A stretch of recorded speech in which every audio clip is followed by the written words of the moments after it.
First thing we need to do is to set the grid lines. I don't mind. What's the typical span between two glue laminated columns? 6, 7 feet, something like that. So I'm going to copy. If I select the grid line and I copy this, 32, 20. Well, let's use 10 feet, something that we can remember easily. And this has to be number 1. And now I'm going to copy this 10 feet away, number 2, number 3, number 4. And from this side, I'm going to go down 10 feet. This would be grid B. And now I'm going to copy this again, C, D, and E.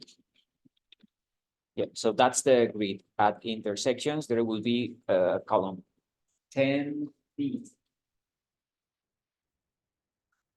Now, 10 feet is not enough. I always change. Okay, so let's do this. Let's do 20 feet. So we have to delete the central one, and then we have to rename this. That would be grid line number 1. That would be grid line number 2. And this is A, B, and C.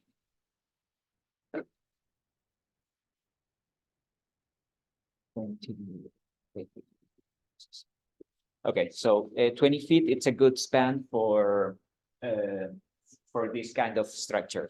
I'm going to delete this wall. I don't need the wall yet.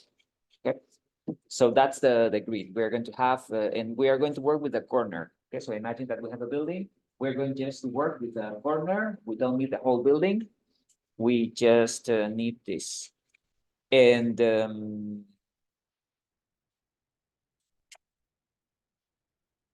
let's open the elevations. Any elevation. Here we have east, north, south, and west. Okay, so there's a lot of stuff here that we have to get rid of. Open the south elevation and delete all these things because we don't need it. And if we're working with the east, north, we don't see anything. Why is that? Well, probably because we don't have elevation marks here. Okay. This can happen when we get a template from someone that it's not ourselves. We don't understand what's going on here. So I have the level 0. And where are the elevation marks?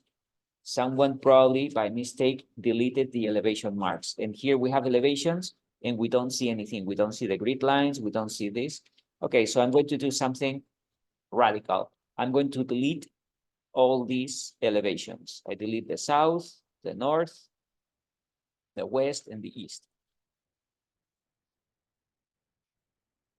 So what can we do now? We're going to create our own elevations. That's useful, and I think it helps us understand what Revit does. Okay, so I'm going to go to View, and on View, you see that here we create elevation view, and we have elevation and framing elevation. Let's create this one, elevation, and let's place it.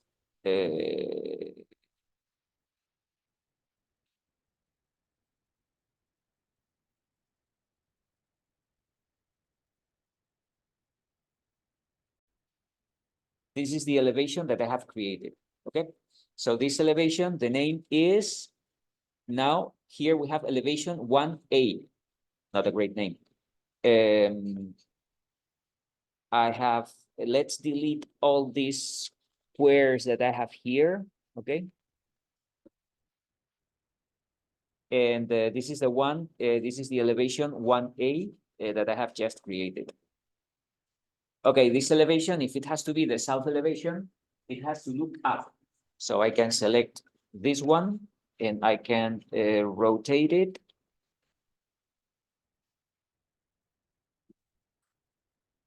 I select this, I rotate, and I move it, or I rotate it 90 degrees up.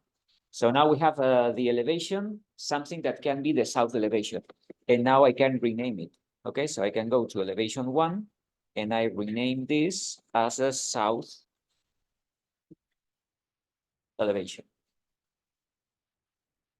Look at this. If I click on this triangle, this is what I get. I have an elevation.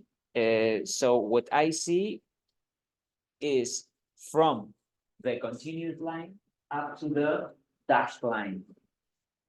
That means that if I open the south elevation, I don't see anything. If that happens, I have to go to level 0 again. I have to select the triangle, and now I have to extend this up to the end of the drawing. And now if I open the south elevation again, well, I don't see anything because there's nothing on it, but it will be there. If I, for example, if I create a wall, let's go to architecture wall, a basic wall here, and I do something like that. And now on the south elevation, we will see the wall.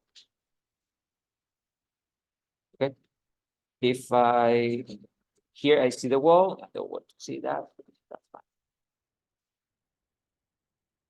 Now I want to create the east, west, and north elevation. So I have to go to view, create elevation. So this would be the east. So again, I have to select the triangle. I have to extend this beyond all the things that I have in the drawing, and rename this one. Rename, and that's the east. And now I have to create another one. Here, if you press the tab, it doesn't work. Okay, so you have to press the tab key, 1, 2, and then we can rotate this, or we can insert and then rotate. Okay. So again, if I click here, I extend this beyond the drawing, and that will be the west elevation. Rename.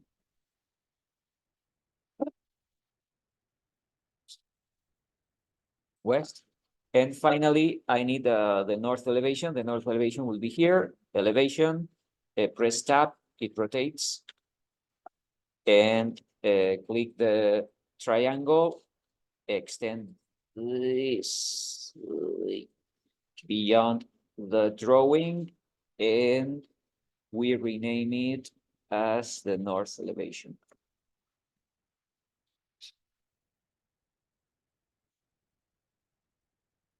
Okay. So that if you have trouble with elevations, if you open the elevation, if you don't see or something wrong, or something is wrong, no problem. You can delete the existing elevations and you can create your own ones, and you can control everything that you need. Why, if I click on the south elevation or if I click on the east elevation, I don't see the these grid lines? Well, because I created a scope box. So the scope box, it's useful because the grid lines are attached to that scope box. So that means that if I make the scope box smaller or bigger, all these grid lines are attached to that. When the elevation is out of the scope box, I don't see anything. But if I move the scope box and I make the elevation within the scope box, I think if I now, yes, if I click on the south elevation now, I see all the stuff. I see the levels and I see the grid lines. Okay, so working with scope boxes, it's useful, but if the elevation mark is not within the scope box, it happens what happens on the east elevation. I don't see anything. So if I move the scope box with and make all these elevation marks, yeah, if they are all within the scope box, then on the east, the south, I will see all the stuff that I want to see. Okay. So sometimes we get frustrated because we open a Revit file. When we open a default template, an empty theme, everything's there, and usually we don't have trouble. But when we open a file that comes from someone else, and something is not working well, I recommend you start from scratch. So delete all the elevations, create the elevations again, adjust this so that what you want to see, it's within the range of the elevation, create a scope box, make sure that the elevations are within the scope box. So this is your file, and now you control what you have done. Okay, now we need to understand the levels. So I'm doing this because I need to understand the levels. So on the levels, I created these levels. I have level 0, that will be the first floor. Level -9, that would be the basement. And we have here level 7.6, then we have level 10, level 24, and level 36. I'm going to increase the scale of this to 1/4, for example. And here, yeah, we see all the levels that we have better. Why do we need this level 7.6? I remember that I wanted to do something, maybe it's the window level. Okay, something like that. Anyway, our basement is on level -9, level 0, it's the first floor. And here we have the grid lines, 1, 2, 3. And on the east elevation, we will see ABC. Let's work with the same scale, 1/4. And okay, so I think we're good. And we can start modeling the all the stuff that we have here. Okay, so that's a corner. So that will be a wall. And then there will be columns here. So the same thing we did for because if there's a basement, the basement has to be made of concrete. Okay, so we cannot make a basement. We cannot have wooden walls in the basement. Well, maybe we can, but I don't recommend you do that. So all the basement should be concrete, and there will be columns on the basement. There will be concrete columns, and then we will start with the wooden structure above the floor, the first floor level. Let's do it. We go to structure, a wall, and there should be like a retaining concrete wall here. So we're going to use this one by default, retaining. And we need a corner like this. Okay, so that corner will be the concrete wall. Now we have to check the levels. Where the hell is the wall? Here. Okay, so select the walls. And yeah, we always have this base offset. Why? I know. It goes base constraint. It has to be level -10, -9. The top constraint has to be level 0. And the base offset, it has to be 0. Yeah, so Revit does this by default. I don't know why, but that's the right place for the walls. Okay, so it goes from level -10. Yep. Now we're going to place columns. We have the concrete wall on the basement and the column. If we go to structure column, we have this glue laminated, but on the basement, I want the concrete column. Let's use this 12 by 12 concrete square. And okay, this can happen. Okay, so you look at this by default. Well, by default, if we open a new file, I hope that by default we have always vertical columns. But here we have the slanted columns. Okay, so at some point on this template, I created the slanted columns and a slanted column, and I didn't change it. Let's work with vertical because it will be much easier. And now when we are at vertical, we can see this. We have depth level -9. We have here 9. I don't know what it means. So let's place one column here at the intersection of these grid lines, and then see what happens on the elevation. So apparently, yep, it's in the right place. Yep. So if we select this column, Yeah, the base level is level -9, the top level is level 0, the base offset is 0. So the columns are in the right level. And now we need to copy this column at the intersection of all the grids.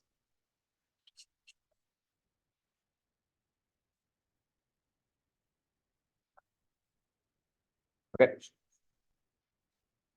And now we need footings. Okay, so remember that the first thing we have to put there are footings, and then we have the columns. Well, in Revit we can afford that, but if we want footings for the walls, I have to go to structure. Here we have isolated footings and wall footings. So select the wall footings, then click on the wall, and then we have the footings there. It doesn't happen the same with the columns. So for the columns, we have to go to structure. If we select isolated structure, it's different. It doesn't work. I don't click the column. I have to do it on level. Okay, so let's do it on level 0. See what happens. So I place it here, and well, this is not visible in this floor plan.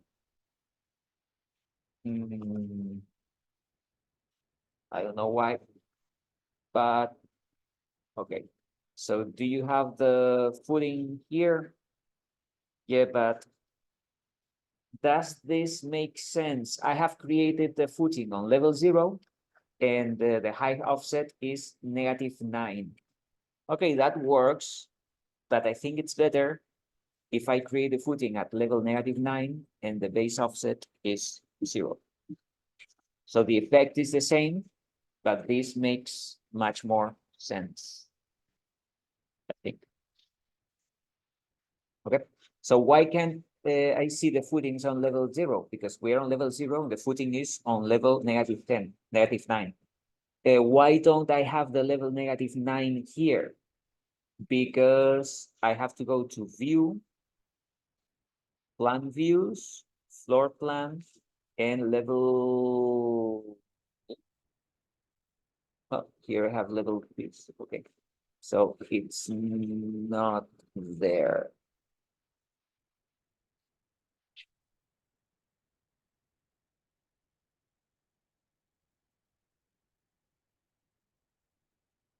Okay, interesting. I don't see level -9.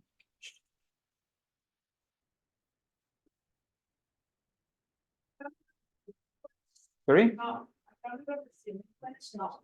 On the ceiling plans, yeah, but the ceiling plan, it's there. But the ceiling plan, we look up, and I want to look down. So on the floor plan, we should be able, yeah. I think it's like. So level -9 doesn't exist. I don't know why it's on level, it's on ceiling, but if I open the ceiling on level -9, I'm looking up. So that's why we don't see the footings, because to see the footings, I have to look down. Okay, so I'm not using the ceiling plans yet. I want to use the this side level, and I have it here. Well, I only this footing is rectangular. I can make it square. Probably it's easier, but I just copy this footing here and these two footings there.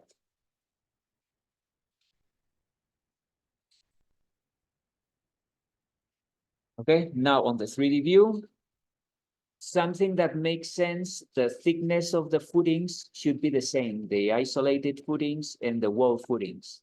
So I can change either this or that. I'm going to change the wall footings.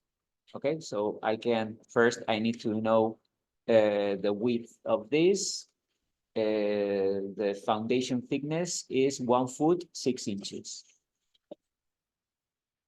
So the wall, if I select the wall footing and I edit type, the foundation thickness, it has to be 1 foot and 6 inches.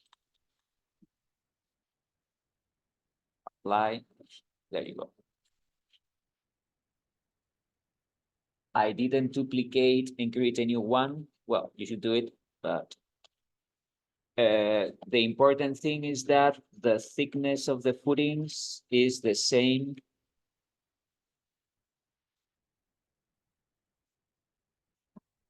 Okay, the wall footing and the column footing, they have the same thickness.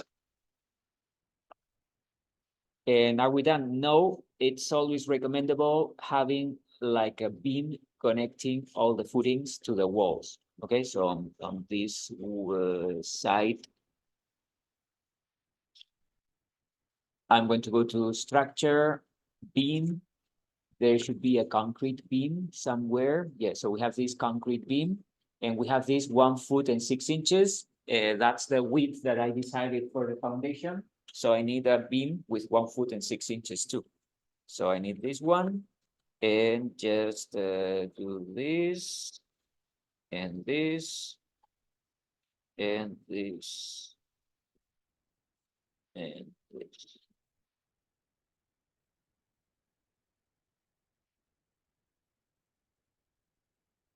Okay, all the foundations of all the buildings are the same. It doesn't matter if it's a residential building, commercial building.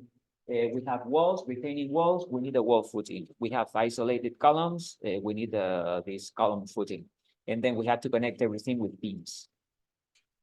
The dimensions can be different, but the idea is that we need that grid made of concrete. And yeah, so we can have these shallow footings, or we need deep footings with piles. It depends on the soil, but usually for residential buildings, when we have a good soil and no more than 2-3 floors, that would be enough. And finally, we need the first floor. Okay, so we're going to create the first floor slab. If we open the south elevation, so that floor slab has to be on level -9, and it has to be above the footing.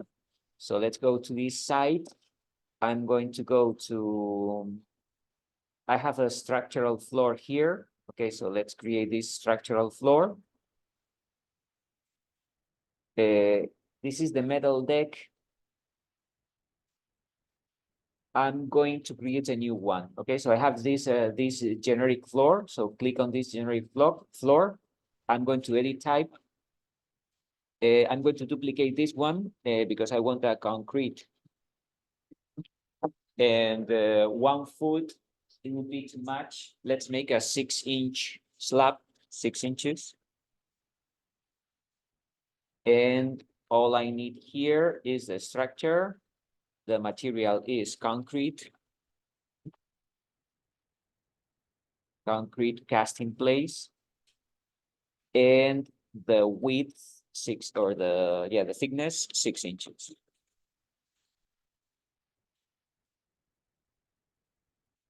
I think that's all we need. And now we only have to draw a rectangle, hitting or clicking on this internal corner of the wall. And then we can go up to, well, up to this point. And now on this south elevation, if we go to the wireframe, we see where the slab is. Okay, so the slab is below this level. So I have to select everything, filter. I just want to select the floor. And I have to move this 6 inches up. There you go. Okay, so now the floor slab is there. It's above the level, the foundation level.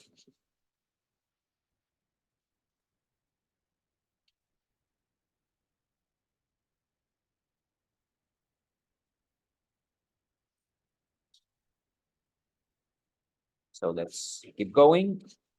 Well, this is basic, very basic stuff. Every single building, we need retaining walls. If we have a basement, we need retaining walls. footings, beams connecting the footings, and then we need the floor slab above the footing level.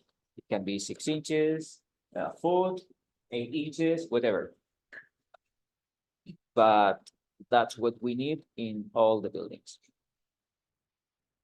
Okay, so we can now we can start the real well, because we haven't done anything yet, so we can start with the wood structure.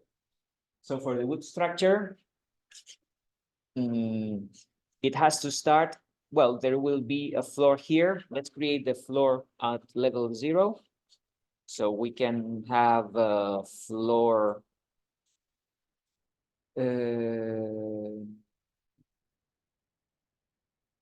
okay, so we can use the same kind of floor that we use there. So we go to structure, floor. We can use the same concrete, but now the rectangle, I want it to be at the top or at the external corner, and then it has to go here. I click OK, and I attach everything to this floor. And now on the 3D view, that makes sense because the floor is above the wall level. Okay, so first I have the wall, and then I get the floor here. I will change this floor later because well, apparently here we have a concrete slab because we are following this shape kind of. Okay. So here apparently we have a concrete slab, and then this floor is completely different. Okay, so let's do that. So the basement or the first floor slab is going to be concrete, and then the second floor will be a wood structure.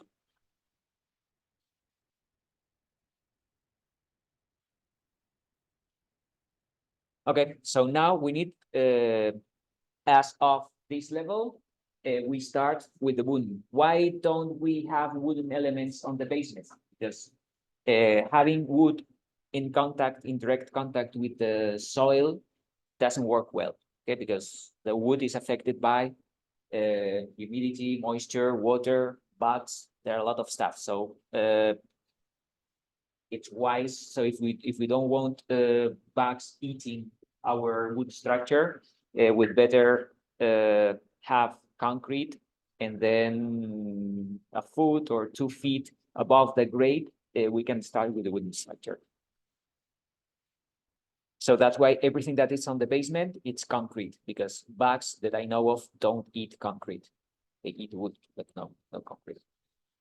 So let's continue. And on level 0, we're going to create first the wood structure, vertical wood structure. So we have to go to columns. We have to select the glue laminated one. We have 12 by 12 and 8.5 by 11. Okay, let's select the 12 by 12. Probably we will have to change something, but let's select the 12 by 12. And now at the intersection of the grids, we have these columns.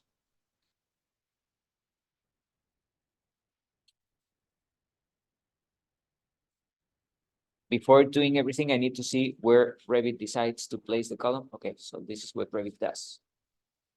And it's here. It goes from level -9 to level 0. Nope, the top level now, it has to be level 10, and the base level, it's level 0. Okay, so we have to select all the columns that we have inserted here. And the top level is level 10, the base level is 0, and the base offset is 0. Yeah, that makes sense. But I want to go farther, okay, because this is not, in these laminated wooden structures, things are different. So we cannot place just a wooden column on the, so there's a element, there's a transition element between the concrete and the wood. So if we look at wood details, Glulam,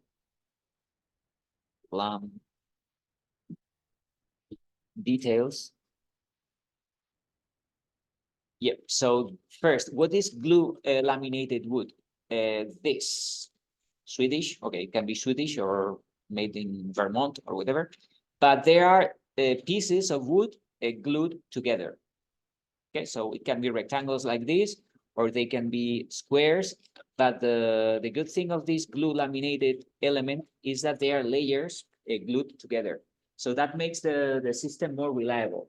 First, we can treat the wood, so it's not wood, so we can make it less tasty for bugs. So that's one of the advantages of this laminated wood. And the second is that we have a reliable material, because if we have a lot, there might be something, parts of the wood that it's damaged.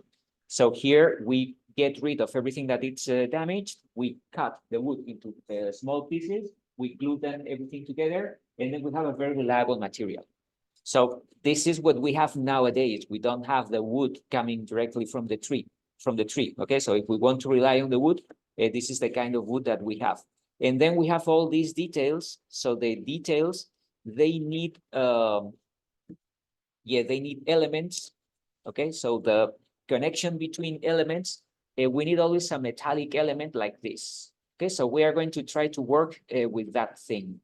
I have downloaded a few of these connections. Okay, so these connections, this is what we need. So it's not just connecting the wood and nailing it. We have these sophisticated connections that again make the detail more reliable. Okay, so this is the kind of thing that we have here. Okay, so when we have to connect two beams, we have this metallic element with all these bolts, and we don't have to think about it because the manufacturer, they have thought about this connection, and they can provide us with this detail. And this is what I have downloaded, a few details from different brands, but metallic connections between wooden structures. So that's what we need. Okay, so this is what we're going to do first. Okay, so if there's something made of concrete, and then we have the wooden element here, I don't replace the wood on the concrete. So I have this transition element. So that's what I'm going to insert. And you see that there's even a gap between the wood and the concrete. So there's a gap here. Okay, so let's do it. So again, when we have different materials, we need always this connection. So, and even when we are using wood, we have these metallic elements connecting the wood pieces. And if we have something curved like this, yeah, we can have more sophisticated details. But again, now we are doing something more advanced, so that would be enough if we are just designing something. But if we want to understand what the construction process is, we have to insert something different here. Okay. So I don't know if it's by the if I inserted this, or we have to, let's go to architecture component, place a component. Okay, so you see that this, I have the bucket hanger and I have the knife plate bracket. Those are those families. Okay, so we have the bucket hanger and the knife plate. There's another one here. Let's open this one.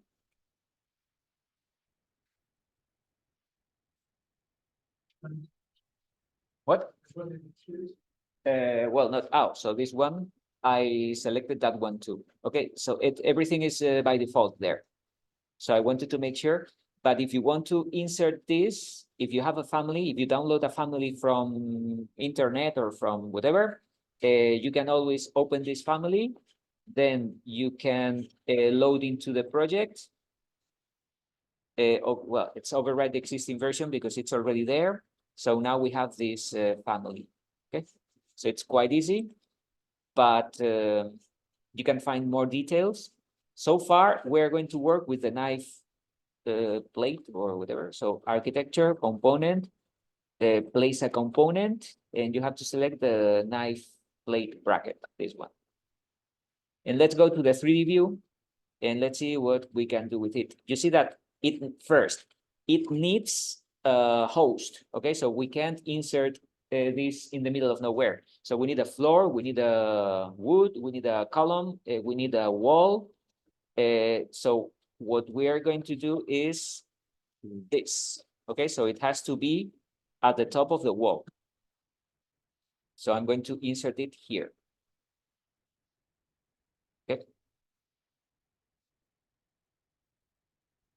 And now I need to see, because it's not here, of course, I have to go to level 0 and I have to move it.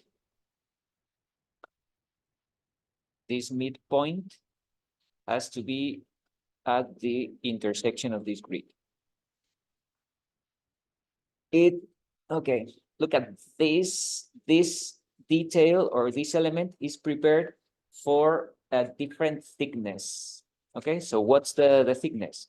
I can go to annotate, aligned, and the column should be this width. It's 8 inches. Okay, let's do that. I'm going to change this 12 by 12. I'm going to edit type. I'm going to duplicate, and I'm going to create the 8 by 12 column. And now I have to change the dimensions. I have B, it's 1 foot by 1 foot. I don't know if it's P or D. Let's find out. But one of the dimensions should be 8 inches. Apply, okay. Yep, I did it right. So you see that now the fitting matches the column. I can change the family, the fitting family, but I think it's way more complicated. If I click here and I edit type, oof, there are a lot of dimensions that I can change. I can do it, but I think it's easier changing the, or you have to download one of these knife blade, whatever, that fits a 12 by 12 or a foot by foot column. Okay, so in this case, I have selected 8 by 12 columns because I think it goes well with this detail that I have here. So I have to do the same with all the columns. That's gonna be, I change this to the 8 by 12. Where the hell, here, 8 by 12. And I change this to 8 by 12.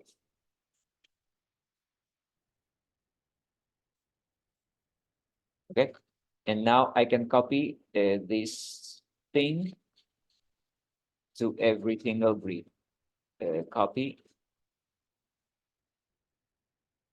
here and there.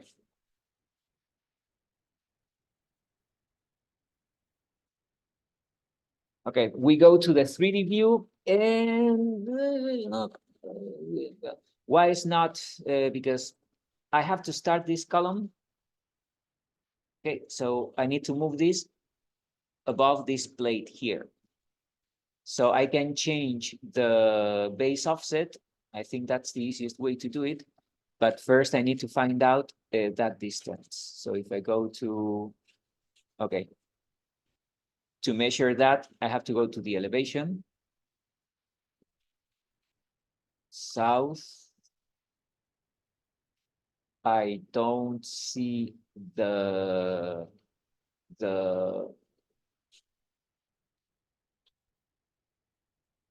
column here. Why is that?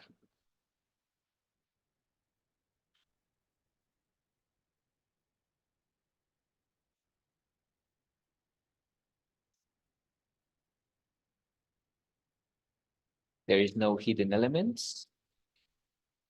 So why the hell can't I see the column? Let's try a section.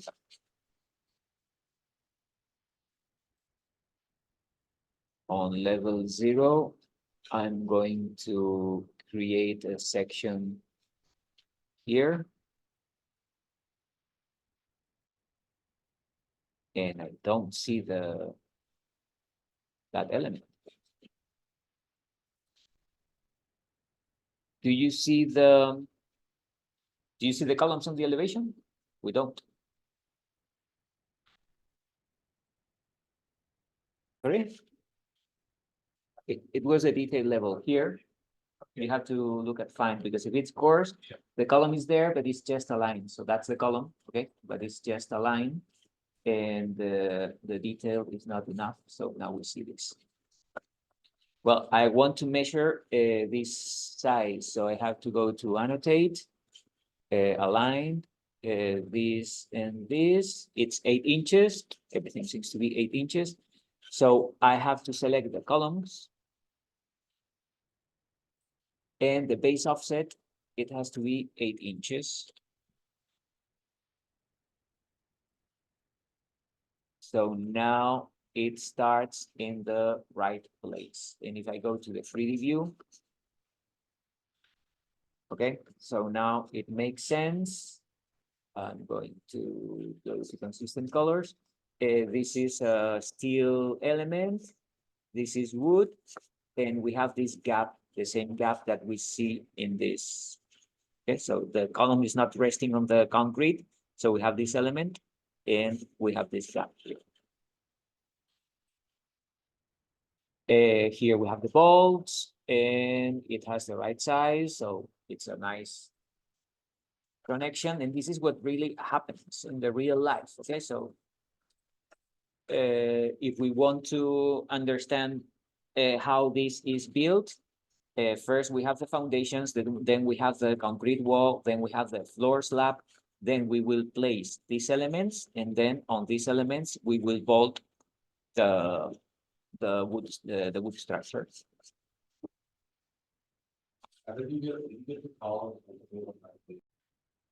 What's next? Now I have to keep copying all these. Now I'm copying the column and the fix and that knife plate element. So I'm going to copy this at every grid intersection, including these two. So I select all this, copy here and there. And then the 3D view, I've got this. Okay, so now all the columns are correct. What would be next? The beams. And the beams, again, I can draw the beams. Revit doesn't do any connection. If we're working with steel structures, we can do the code, the miter. It's difficult, okay? But here, what we have to do, we have to use one of the connections that we can find here. Okay, so when we're connecting two different beams, we always need something like that. So this is a hanger, okay, but connecting two horizontal beams or a vertical column and a horizontal beam, we will need something like this. And yeah, that's it. Okay, so we're going to use this detail, this hanger, something like this. To connect the column to the beam or the beam to a different beam. Okay, so here we have different options. I remember that when I work, if you work with structure and you go to beams, we can find this glue laminated with bucket brackets. Oh. So that might work. Let's try this one, see what happens, okay? So we're going to try this element, but we have to go to level 10 now.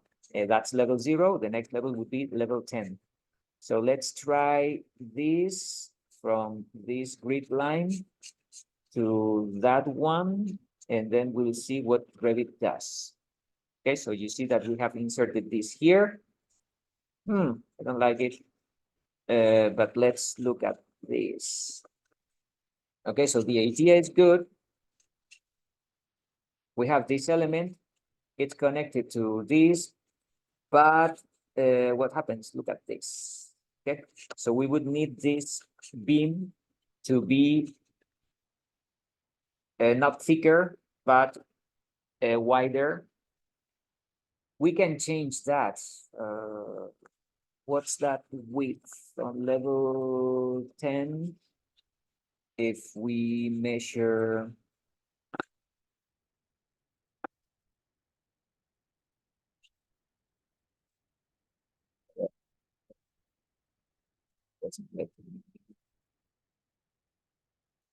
okay, so it's like 1 foot and 7 inches.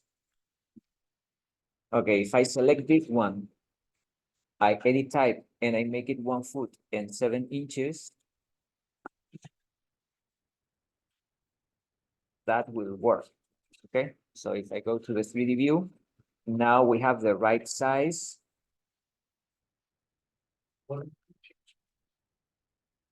I selected this one, edit type. B is 1 and 7, and D is 8 inches. Okay, so if I want to use this detail, I need this beam like that. Can I select something else? No, I only have this. Okay, so probably there are different families with different widths and different thicknesses. So that works well. Okay. What's the problem here? There are a lot of problems.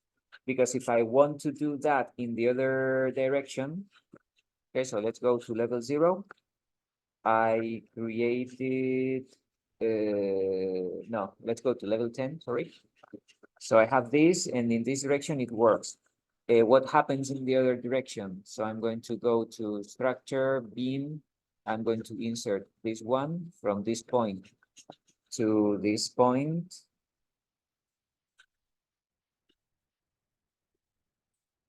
I don't think there's a way to fix that.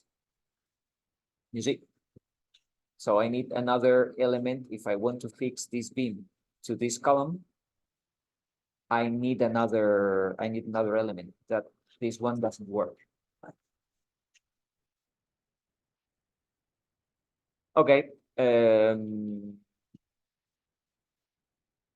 What can we do?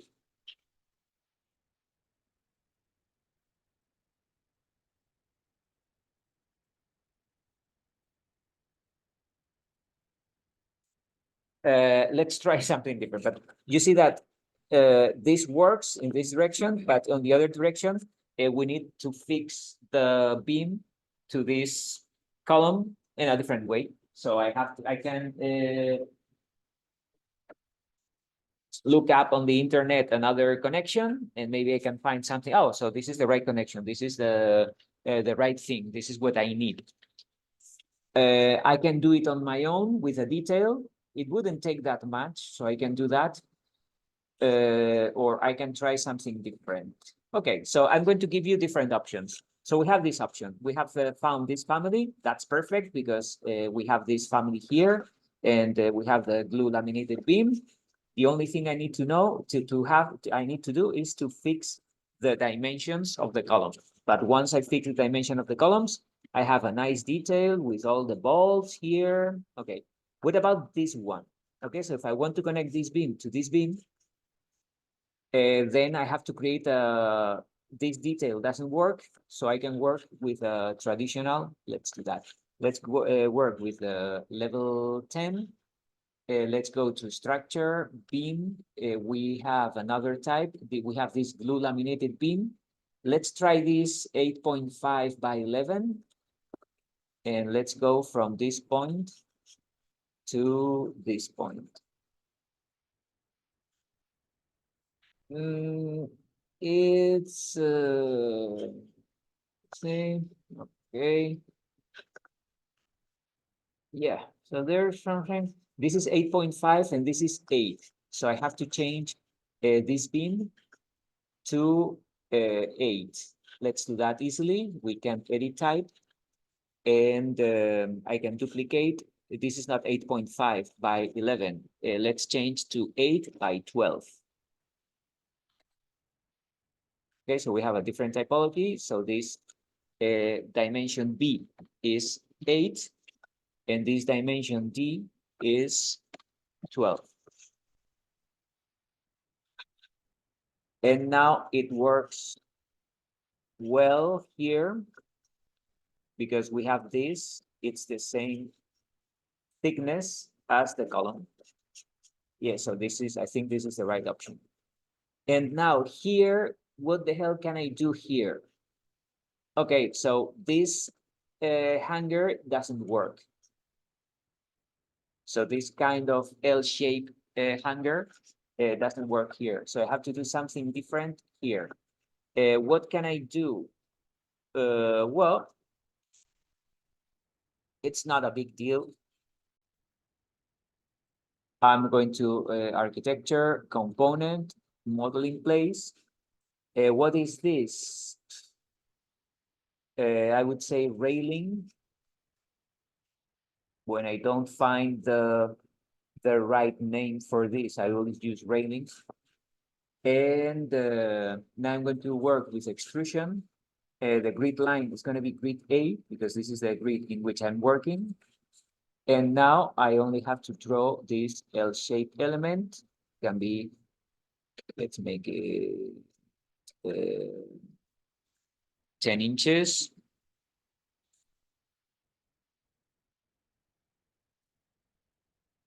Ten by 10.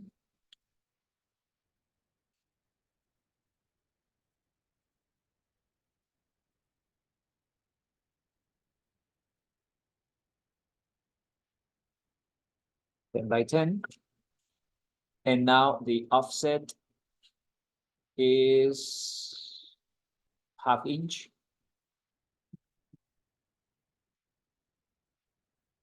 Okay. And now I trim. I close this shape.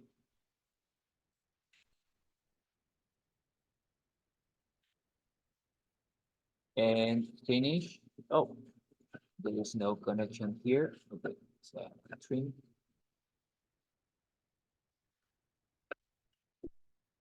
And on the 3D view, I have to adjust the size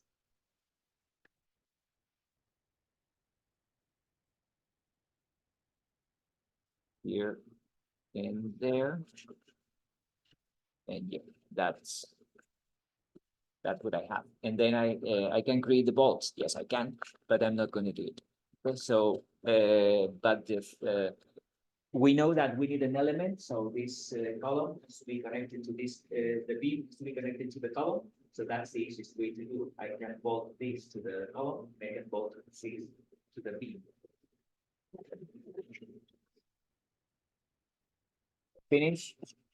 And that's it. Yeah, so if I upload a family, it looks much nicer and I have all the balls.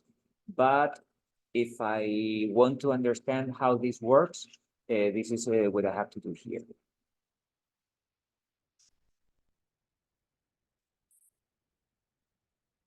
Okay. I can even, okay, so imagine that I edit this in place and edit extrusion because I need to do the same thing here at this side. So I can select this, I can mirror, I have to select the midpoint here, mirror, and if I click OK, now I will have this detail or this element both sides. So it's here and there.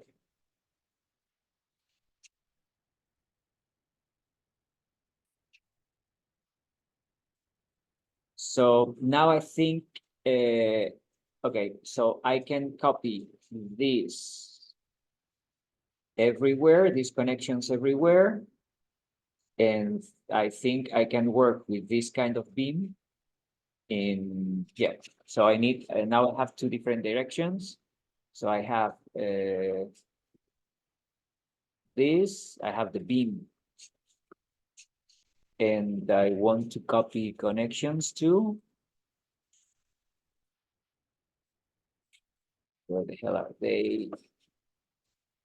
Okay, so I want to copy this and this, level 10. I can copy this here. And then I can copy both beams. This connection here, this beam, this connection, this beam. And now I can copy this to the remove constraint. And then I can be here and there.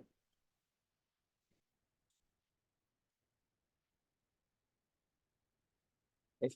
So now all these beams have the right dimension. And now I can copy this one in the other direction.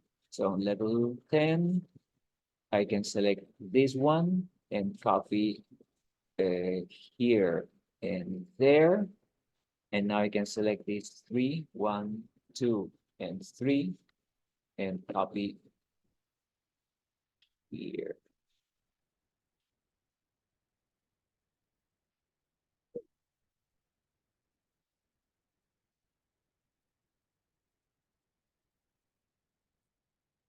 Okay, so that's another reason I recommend you use modules that make sense. If you use the same module, if all the grids are at the same distance, you will save a lot of time. If they are not, you have to do this many times. Okay, so if all the columns are at the same distance, all the beams will be the same.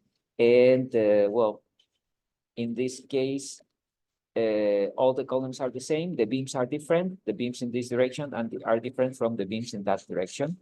And the connection of these beams is different from the connection of those beams. But I think that works.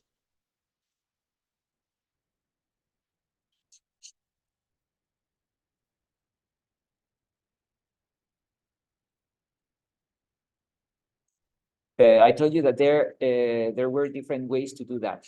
Okay, so imagine that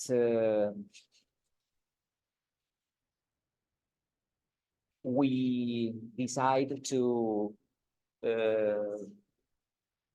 create like another thing attached to our structure. So this is something that can happen. You can find an existing building, and then you have to attach another room or something else. So let's do this. I'm going to create another grid, C and D. Okay, and I'm going to create another grid line. If this is 0 and 1, I'm going to copy this one. The distance is 20. Okay, I want something at 10. And this grid line is 0,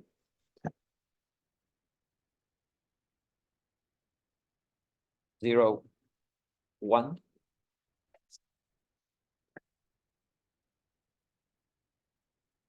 Okay, so it's something that is between 0 and 1. And the goal is to attach something here.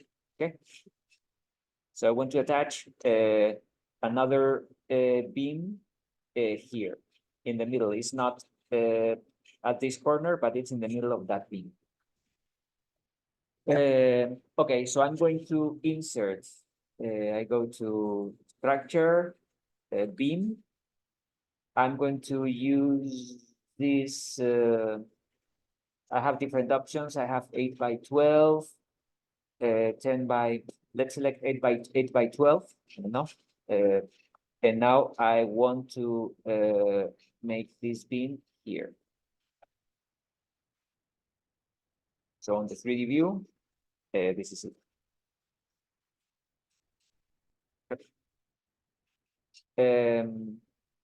But now this connection, how can I do it? This one, maybe this one will work, but I'm going to show you the third option. I told you that there were 3 options. I can insert a beam with the right connection. I can create the connection on my own, by myself. And the third one, I'm going to use architecture component, place a component, and I'm going to use this bucket hanger. So, okay, so look at this. So this bucket hanger, again, it needs a host, so I cannot insert anywhere. So I'm going to use this host here, this beam, and this is my bucket hanger. You see that it's the other way around. Okay, so this has to be rotated upside down. I'm going to try to rotate, place a component hanger. It's in this direction. Yeah, it's upside down. If I press the tab, okay. If I press the space bar, sometimes I have to press tab. Sometimes I have to press space bar. This is the right connection for this hanger.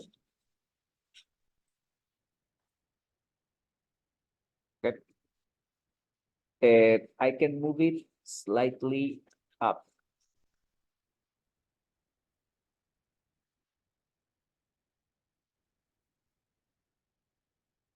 Here. And now I have to move it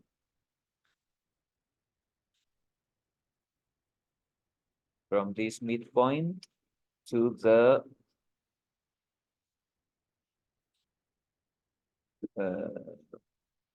and yep, I have to make sure that this beam fits there. So on level 10, yeah, you see that this hanger is slightly bigger than the beam itself. Okay, so I want to make sure that the midpoint here matches the grid line. And well, that's good enough. Okay, so nobody can tell that the distance is 8.5, and this beam is 8. Anyway, I have to change that beam too. So why do I have to change that beam? If I go to the south elevation, okay, so that beam doesn't fit this hanger. So again, I can change the hanger. I only have one. I can edit type. And well, there are a lot of things to change here. So I think the easiest way is to adapt the size of this beam to this hanger. So I need to annotate. It's 1 foot, 4.5 inches. So I'm going to make this beam, edit type, duplicate, and this is not 8 by 12.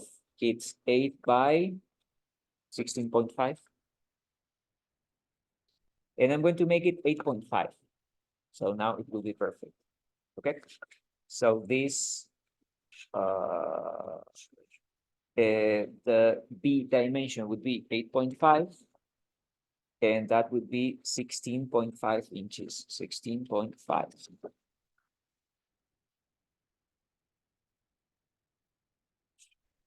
See what happens? Okay. Sorry, well, I did 16, it's 0 feet, 16.5 inches. Yeah, that makes sense. Apply. Okay. But now this fraction.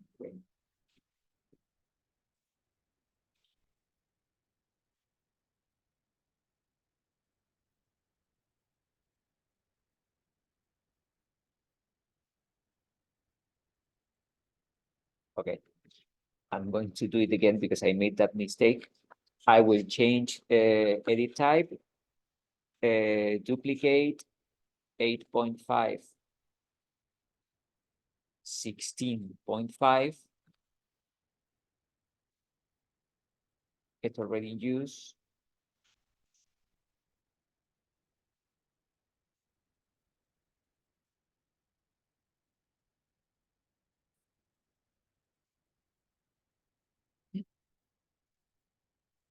So that would be 8.5, and this is 0 feet and 16.5 inches. Now I apply. And that works perfect. Okay. So there you go. Okay, so now this beam fits on this one. But it has a downside. Everything has a downside because now we have this element here, and this beam should be thicker now. How much? The same as this one. So I think I can change this. Edit type. Yeah, I have to edit type. I'm going to duplicate, and this is going to be 8 by 16.5. And now this has to be 0 feet and 16.5 inches. Apply. And now that works well. Not at all, not yet, because I have to move this slightly down. These connections now, they have to be at this level. Okay, so now everything works well. We have this, and the connection between this beam and that one is perfect. They have the right size. And then this connection between this beam and this column, it's perfect.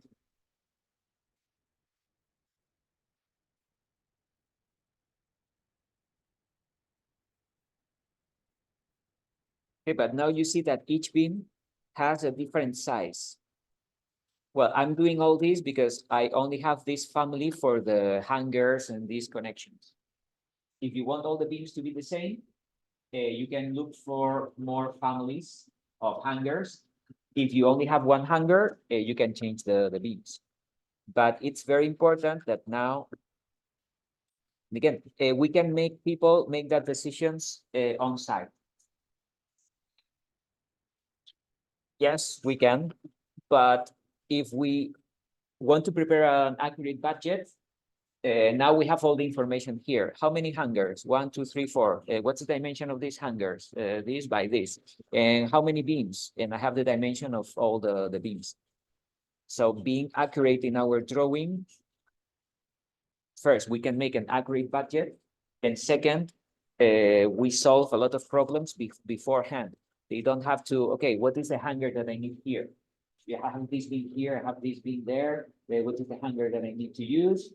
No, they know it beforehand because they can study this project, and then they can bring to the site the right hangers, the right beams, the right connections, and that saves a lot of time.